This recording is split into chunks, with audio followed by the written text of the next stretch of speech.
હવે આપણી ડુંગળી છે એકદમ સરસ થઈ ગઈ છે ચડીને. હવે આપણે તેમાં બધા મસાલા નાખીશું. હળદર નાખીશું, ચટણી નાખીશું,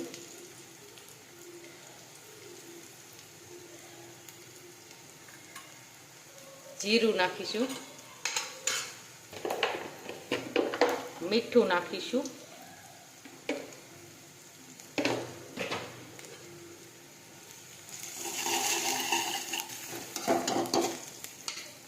હવે પૌવા છે તે નાખી દઈશું.